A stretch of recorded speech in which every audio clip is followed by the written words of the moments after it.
ជួបគ្នាបន្តទៀតរៀនដឹកនាំក្រុមលក់សម្រាប់អ្នកអត់ចេះសម្រាប់អ្នកចេះហើយជួយចែកម្លែកផងជួយ comment ផងអញ្ចឹងជំនាញឯកទេសទី4ដែលយើងត្រូវទៅចេះក្នុងការដឹកនាំក្រុមហ្នឹងគឺត្រូវតែប្រយ័ត្នប្រយែងគឺអក្សរ S ចុងក្រោយគឺ supervision ការគ្រប់គ្រងរបស់គាត់អញ្ចឹងនៅក្នុងការដឹកនាំ agency ដឹកនាំក្រុមលក់ខ្ញុំលើកទឹកចិត្តដល់លោកស្រីមិនបាច់គ្រប់គ្រងមនុស្សទេពូចាប់អត់បានចាប់ចេះដូចចាប់ក្តាមដាក់ជើងអេអញ្ចឹងមនុស្ស agency តែលោកស្រីត្រូវគ្រប់គ្រងទៅលើសកម្មភាពនិងលទ្ធផលដែលពួកគាត់ធ្វើបានជាពិសេសគឺគ្រប់គ្រងទៅលើចំណូលដែលគាត់ទទួលបានអញ្ចឹង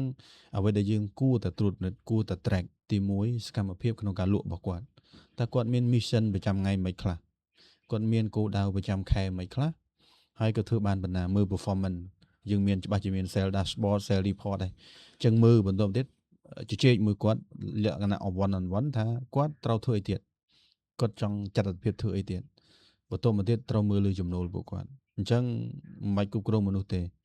យើងគ្រប់គ្រងសកម្មភាពរបស់គាត់សកម្មភាពលក់របស់គាត់គោលដៅរបស់គាត់ប្រចាំខែ target របស់គាត់និងប្រាក់ចំណូលរបស់គាត់ប្រចាំខែអញ្ចឹងបើគាត់អត់មានប្រាក់ចំណូលមិនលើកទឹកចិត្តទេលើកទៅអីបើគាត់ធ្វើអីផង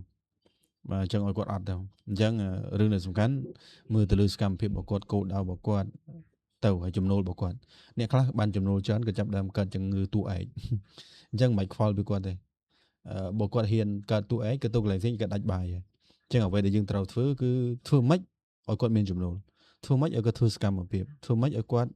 មានគោលដៅប្រចាំខែឲ្យបានជាក់លាក់អញ្ចឹងក្នុងករណីគាត់មានគោលដៅហើយគាត់ធ្វើសកម្មភាពហើយគាត់បានចំណូលហើយចាញ់ជាលទ្ធផលហើយ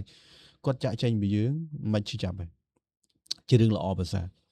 យើងមានក្រុមការងារមួយដែលខ្លាំងហើយគាត់ទៅធ្វើកន្លែងផ្សេងដែលកាន់តែខ្លាំងប៉ុន្តែវិចិត្រតែគាត់ចេញទៅគាត់អត់ខ្លាំងគាត់នឹងមករស់យើងវិញ